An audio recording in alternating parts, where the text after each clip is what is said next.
بسم اللہ الرحمن الرحیم۔ السلام علیکم۔ قاہرہ سے باہر ایک پرانی زمیندار کی کوٹھی تھی جہاں کبھی سرکاری مال رکھا جاتا تھا، کبھی زکوٰۃ کی گندم۔ دیواریں خستہ مگر وقار اب بھی باقی تھا۔ اس علاقے گلیوں میں عالیہ رہتی ایک 17 سالہ دبلی پتلی لڑکی جس کی آنکھوں میں خاموشی اور چہرے پر وقار ہوتا تھا۔ ماں بچپن میں گزر گئی، والد بیمار اور چھوٹی بہن ہر وقت روٹی کو ترستی۔ عالیہ روز لوگوں کے گھروں میں صفائی، برتن اور جھاڑو کا کام کرتی تاکہ شام کو چولہا جل سکے۔ ایک دن کارندہ آیا اور کہا، آج زمیندار کی کوٹھی میں صفائی کرنی ہے۔ عالیہ نے چادر اوڑھی، پانی کی چھوٹی بوتل لی اور وقت سے پہلے کوٹھی پہنچ گئی۔ صحن میں جھاڑو دیتے وقت وہ خاموش تھی، جیسے دل میں کچھ سوچ رہی ہو۔ دوپہر بیت گئی اور عصر کے قریب وہ کوٹھی کے پچھلے حصے میں پہنچی، جہاں مٹی میں دھنسی بوریوں کے پاس جھاڑو دینے لگی۔ اچانک سناٹے کا احساس ہوا۔ باہر کے مزدور شاید جا چکے تھے۔ تبھی کوئی آہٹ سنائی دیتی، آنسو کی آواز، اور پھر اندھیرا چھا گیا۔ کچھ وقت بعد شور اٹھا۔ گاؤں کے لوگ کوٹھی میں گھسے تو عالیہ زمین پر بے ہوش پڑی تھی، چہرہ زرد، لباس بکھرا اور آنکھوں میں وہ خوف جو زبان سے بیان نہ ہو۔ کوئی نہ سمجھ پایا کہ کیا ہوا، نہ کوئی چیخ سنی گئی، نہ کوئی بھاگتا نظر آیا۔ صرف ایک چیز پڑی تھی مٹی میں لت پت، ایک کٹا ہوا جوتے کا سول، جیسے کوئی پہچان چھپا کر بھاگا ہو۔ قاضی کو بلایا گیا۔ اس نے سب کچھ دیکھا، جوتے کو اٹھایا، پھر کچھ نہ سمجھ سکا۔ عالیہ کچھ بول نہ سکی، صرف ایک خاموش چیخ اس کے چہرے پر لکھی تھی، ایسی چیخ جو انصاف مانگ رہی تھی۔ عالیہ کی حالت بیان سے باہر تھی۔ وہ لڑتی آواز میں کہانی سنا رہی تھی، مگر الفاظ ٹوٹ ٹوٹ کر گر رہے تھے۔ چہرے پر خوف، کپ کپاتی انگلیاں اور آنکھوں میں آنسو، سب کچھ ایک گہرے راز کی گواہی دے رہے تھے۔ قاضی خاموشی سے بیٹھا سنتا رہا، اور پھر اس نے دریافت کیا، کیا کوئی چیز، کوئی نشان، کچھ بھی چھوڑ گیا وہ ظالم؟ عالیہ نے جھجکتے ہوئے لرزتے ہاتھوں سے ایک پرانا سا آدھا جوتے کا سول آگے رکھ دیا، جو کوٹھی کی مٹی میں لت پت ملا تھا۔ قاضی نے جھک کر غور سے دیکھا اور فوراً اچونک گیا۔ یہ مسجد کے جوتے کا لگتا ہے۔ وہ بڑا بڑایا۔ اس دور میں مساجد میں وضو کے لیے رکھے جانے والے جوتے کے سول خاص طور پر کاٹ دیے جاتے تھے، تاکہ اگر کوئی شخص اسے چوری کر کے باہر لے جائے تو پہچان لیا جائے کہ یہ مسجد کا ہے۔ قاضی نے فوراً حکم دیا، فوراً قریبی مسجد میں جاؤ، دیکھو کیا وہاں کے تمام جوتے موجود ہیں۔ اگر کوئی جوتا کم ہو تو ہو سکتا ہے مجرم نے اپنا جوتا وہیں چھوڑ کر مسجد کا جوتا پہن لیا ہو۔ سپاہی امید کی روشنی لیے دوڑتے ہوئے مسجد کی طرف روانہ ہوئے۔ چند لمحوں بعد جب وہ واپس آئے تو ان کے چہرے اترے ہوئے تھے، جیسے کوئی سچ ان کی روح کو چیر چکا ہو۔ انہوں نے دھیمی آواز میں قاضی کی اطلاع دی، مسجد میں واقعی ایک جوتا کم ہے، صرف ایک جوتا بچا ہے، دوسرا غائب ہے۔ قاضی نے آنکھیں بند کر لی، وہ گہری سوچ میں ڈوب گیا۔ اس نے پوچھا، کیا وہ ہاں کوئی ایسا جوتا ملا جس سے مجرم کی شناخت ہو سکے؟ سپاہیوں نے سر جھکا دیا۔ اصل چال تب سمجھ آئی، مجرم مسجد کا جوتا پہن کر آیا تھا اور ظلم کرنے کے بعد واپس جا کر اپنی اصلی جوتا پہن کر نکل جا چکا تھا، یعنی مسجد میں ایک جوتا تارا گیا، دونوں الگ الگ جگہ پر، اس لیے ان دونوں جوتوں کو آپس میں جوڑنا ناممکن ہو گیا۔ قاضی نے سرد بھری، اب ہمارے پاس نہ کوئی گواہ ہے نہ کوئی مکمل ثبوت، رکا اور گہرے لمحے میں بولا، یہ میرے دائرہ اختیار سے باہر ہے، یہ کسی عام قاضی کا نہیں بلکہ سلطان صلاح الدین ایوبی جیسے عقل و عدل کے ستون کا فیصلہ طلب کرتا ہے۔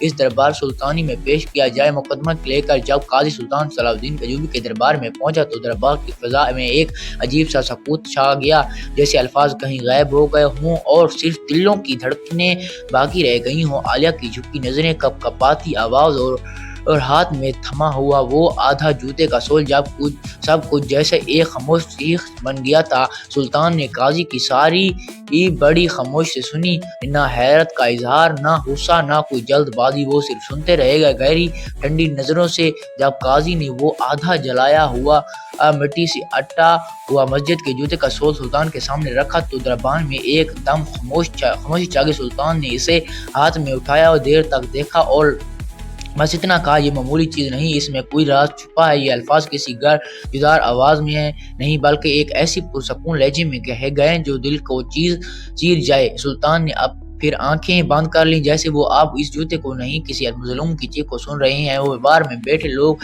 حیرت سے ایک دوسرے کو دیکھنے لگے، صرف ایک جوتے کا آدھا سول اور سلطان کے چہرے پر اتنی سنجیدگی۔ کچھ دیر بعد سلطان نے آنکھیں کھولیں اور ان کی آنکھوں میں اب وہ روشنی تھی جو صرف سچ کے متلاشی کی آنکھوں میں ہوتی ہے۔ انہوں نے دھیمے لہجے میں پوچھا، تم نے کہا کہ مسجد کے جوتے سول تھا اور دوسرا جوتا مسجد میں رہ گیا تھا؟ قاضی نے سر ہلایا، جی ہاں، اور مجرم اپنی اصلی جوتا پہن کر نکل چکا تھا۔ سلطان نے گہری سانس لی اور آسمان کی طرف نظر اٹھا کر کہا، یا اللہ، تو ہی جانتا ہے کہ کہاں ظلم ہوا اور کہاں انصاف دب گیا، لیکن اگر اس جوتے میں راز چھپا ہے تو ہم سے ضرور کھولیں گے اور مظلوم کی آنسو رائے گاہ نہیں جانے دیں گے۔ پھر سلطان نے درباریوں کی طرف دیکھا اور حکم دیا، اس مقدمے کو ہم خود سنیں گے، خود چھانیں گے اور انصاف خود کریں گے، کیونکہ ایک لڑکی کی خاموشی چیخ اس تخت سے بلند ہے جس پر ہم بیٹھے ہیں۔ عالیہ کے آنسو تھم گئے تھے، مگر اس کی امید اب کسی عام انسان سے نہیں بلکہ اس سلطان سے جڑ چکی تھی جس کی عدالت میں اندھیرے چھپ نہیں سکتے۔ اب سلطان صلاح الدین ایوبی نے سپاہیوں کو حکم دیا کہ عالیہ کو بحفاظت اس کے گھر پہنچا دیا جائے گا۔ قاضی کو بھی رخصت کر دیا اور خود دربار میں بیٹھے سوچنے لگے۔ جاتے وقت سلطان نے عالیہ کو پراعتماد لہجے میں یقین دلایا کہ تمہیں انصاف ضرور ملے گا، جب تک تمہیں انصاف نہیں دلواتا میں چین سے نہیں بیٹھوں گا۔ سب درباری یہی سمجھے کہ آپ سلطان اپنے خاص کمرے میں آرام فرمائیں گے، مگر دراصل وہ عظیم سلطان عام آدمی کا بھیس بدل کر محل کے پچھلے دروازے سے نکل کر اس کوٹھی کی طرف روانہ ہو چکے تھے جس کوٹھی میں عالیہ کے جسم کے ساتھ ظلم انتہا کی گئی تھی۔ عالیہ نے نہ صرف خوبصورت اور حسین و جمیل لڑکی تھی بلکہ وہ ایک کنواری نازک مزاج اور معصوم لڑکی تھی، اور اس روز وہ کوٹھی میں اکیلی کام کر رہی تھی۔ تحقیقات سے یہ ثابت ہو چکا تھا کہ کوٹھی کا رندہ اس وقت کسی کام سے بازار گیا ہوا تھا اور بازار کے کئی تاجروں اور گاہکوں نے اس کی موجودگی کی گواہی دی تھی۔ اسی طرح دو مزدور عالیہ سے پہلے کام مکمل کر کے چکے تھے، ان کی متعلق خود عالیہ گواہی دی تھی کہ میں ان دونوں کو جاتے ہوئے اپنی آنکھوں سے دیکھا۔ اب سوال یہ تھا کہ آخر وہ کون شخص ہو سکتا ہے جو مسجد سے سیدھا کوٹھی آیا، اور جب اس نے عالیہ کو دیکھا تو اس نے معصومیت کو دردگی سے روند کر چلا گیا۔ یہ تمام سوالات سلطان کے ذہن میں بجلی کی مانند گونج رہے تھے۔ وہ کوٹھی کے دروازے سے ہر گزندہ گئے تاکہ مجرم کو کسی قسم کا شک نہ ہو، کیونکہ ممکن ہے کہ مجرم اب بھی کوٹھی کے آس پاس ہی چھپا بیٹھا ہو، اور اگر سلطان کے جانے کا علم ہو جاتا تو وہ کسی بھی قسم کے شاہد کو منٹا سکتا تھا۔ چنانچہ سلطان صلاح الدین ایک بلند دیوار پھلانگ کر اس سنسان اور خاموش کوٹھی کے اندر داخل ہوئے۔ جیسے ہی سلطان اندر داخل ہوئے انہوں نے فوراً وہ جگہ پہچان لی جہاں عالیہ کے ساتھ زیادتی کی گئی تھی، کیونکہ وہاں مٹی بھی کافی زیادہ، پیروں کے نشان موجود تھے اور زمین کی حالت بھی اس ظلم کو گواہ بن چکی تھی۔ سلطان صلاح الدین کے پاس پہلے ہی ایک اہم ثبوت موجود تھا، مسجد سے ملنے والا ٹوٹا ہوا جوتے کا سول۔ سلطان اس مقام سے ادھر ادھر نظریں دوڑانے لگے کہ شاید کوئی اور ثبوت بھی ہاتھ آ جائے، لیکن اچانک ان کی نظریں ایک سمت جاتے ہوئے پیروں کے نشان پر پڑیں جو باقی تمام قدموں سے مختلف تھے۔ سلطان چونکہ اسراغ رسائی میں خاص مہارت رکھتے تھے، اس لیے وہ فوراً سمجھ گئے کہ یہ نشان عام نہیں، یہی وہ قدم تھے جو مجرم کے تھے، کیونکہ اتنے زیادہ لوگ کوٹھی میں آئے بغیر اس طرح صرف ایک ہی شخص قدم جا رہے تھے، اور یہی وہ سراغ تھا جو سلطان کو اس ظالم درندے تک لے جانے والا تھا۔ اب سلطان صلاح الدین نے ان قدموں کا تعاقب کرنا شروع کر دیا۔ سلطان صرف مصر کے حکمران نہ تھے، وہ مصر کی تاریخ کے مہر ترین سراغ رساں بھی تھے۔ جہاں تک قدموں کے نشان جا رہے تھے سلطان وہاں تک پہنچنے مگر پھر ایک دیوار آ گئی، نشانے وہیں رک گئے۔ سلطان کو پورا یقین ہو چکا تھا کہ مجرم دیوار پھلانگ کر جنگل کی طرف نکل جا چکا ہے تاکہ پیچھے کوئی نشان باقی نہ رہے۔ اب سلطان نے پوری بستی کو چھان مارا، لیکن افسوس کوئی ایک بھی ایسا نشان نہ ملا جس سے مجرم کا سراغ ملتا ہے۔ مایوسی کے عالم میں سلطان صلاح الدین ایک ٹوٹی ہوئی لکڑی کی پیڑ پر بیٹھ گئے اور سوچنے لگے، اگر میں اس مظلوم کی لڑکی انصاف نہ دلا سکا تو میں اسے ریاست کا سلطان کہلانے کے لائق کیسے ہوں گا۔ یہی سوچ کے دل کو جکڑ رہی تھی، تبھی ان کی نظریں دوبارہ ان قدموں پر پڑیں جن کا وہ پیچھا کر رہے تھے۔ اب کی بار سلطان نے انہیں غور سے دیکھا۔ سلطان حیرت میں ڈوب گئے۔ ان کے تجربہ آنکھوں نے فوراً پہچان لیا، یہ قدم کسی عام انسان کے نہیں بلکہ لنگڑا کر چلنے والے انسان کے تھے۔ مگر ایک دھچکا لگا، ایک لنگڑا انسان 3 انسانی جتنی اونچی دیوار کیسے پھلانگ سکتا ہے؟ یہ تو ممکن ہی نہیں تھا۔ اب بات الجھ گئی تھی۔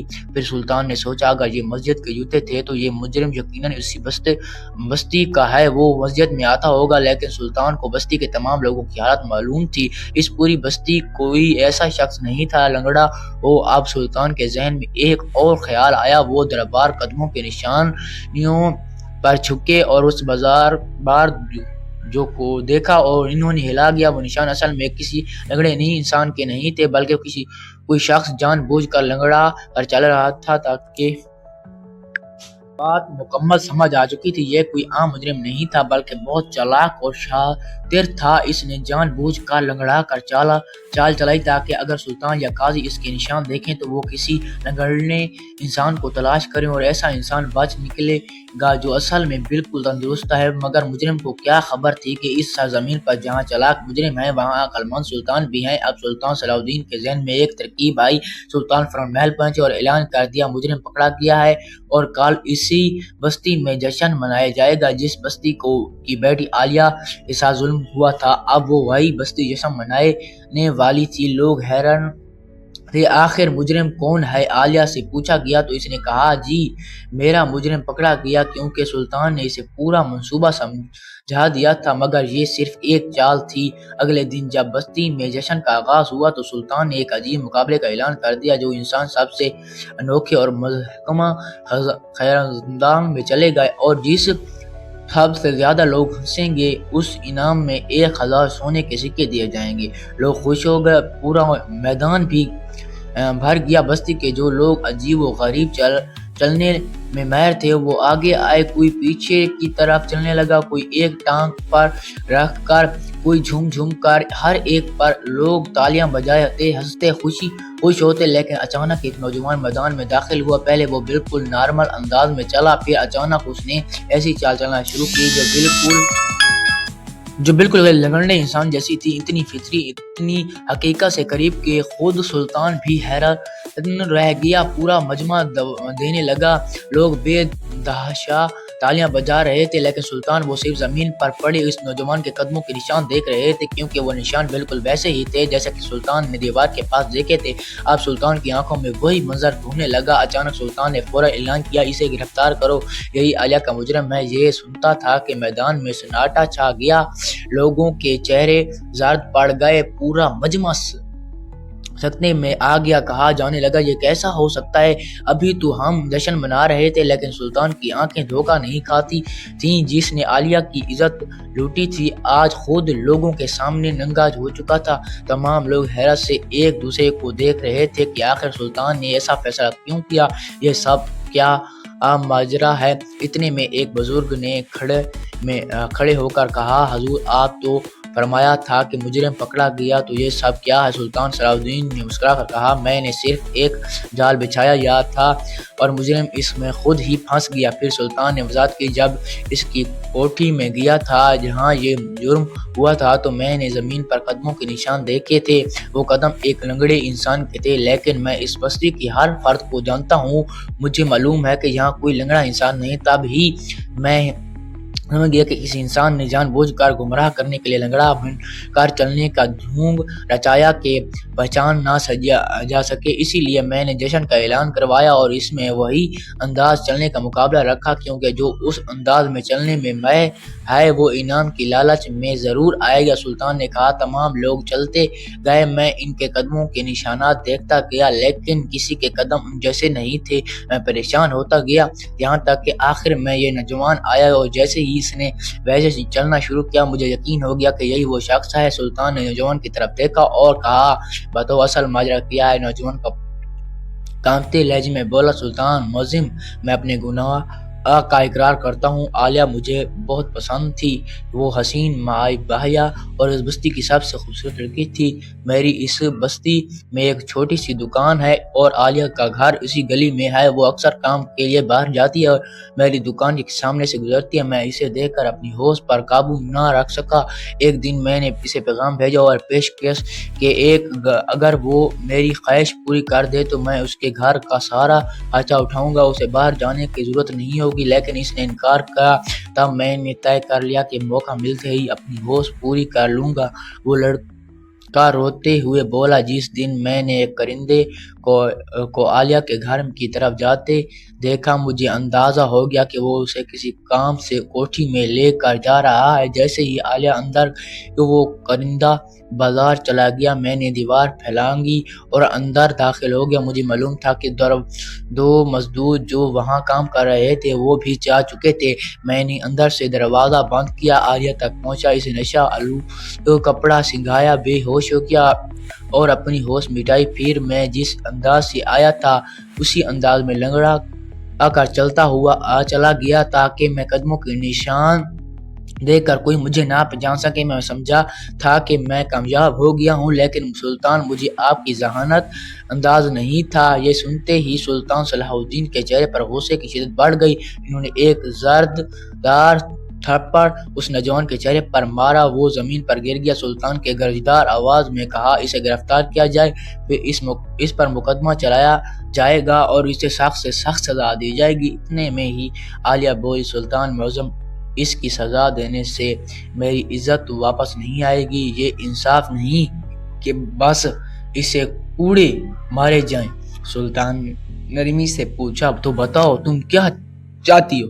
عالیہ نے کہا، میں چاہتی ہوں کہ یہ مجھ سے نکاح کرے، شاید اسی طرح میری کوئی کھوئی ہوئی عزت کسی حد تک واپس آ جائے اور مجھے سہارا بھی ملے جائے، کیونکہ اب اس واقعے کے بعد کوئی مجھ سے نکاح کرنے کو تیار نہیں ہوگا۔ یہ سن کر سلطان نے نوجوان کی طرف دیکھا اور کہا، تمہارے پاس دو راستے ہیں، یا تو تم سزا کے لیے تیار ہو جاؤ یا اس لڑکی سے نکاح کر لو۔ مجرم نے غصے سے کہا، میں ایک ایسی لڑکی سے کیسے نکاح کروں جو پورے علاقے میں بدنام ہو گئی ہو؟ سلطان کی آنکھوں میں خون اتر آیا اور وہ دھاڑے، اسے تم نے خود بدنام کیا تھا، اب تم ہی اسے عزت دو گے۔ سلطان کے حکم پر پہلے اس مجرم کو 50 کوڑے مارے گئے، پھر قاضی نے نکاح کا حکم دیا اور نکاح پڑھ دیا۔ جو سلطان صلاح الدین کی حکمت، ذہانت اور عدل کے باعث مجرم اپنے انجام کو پہنچا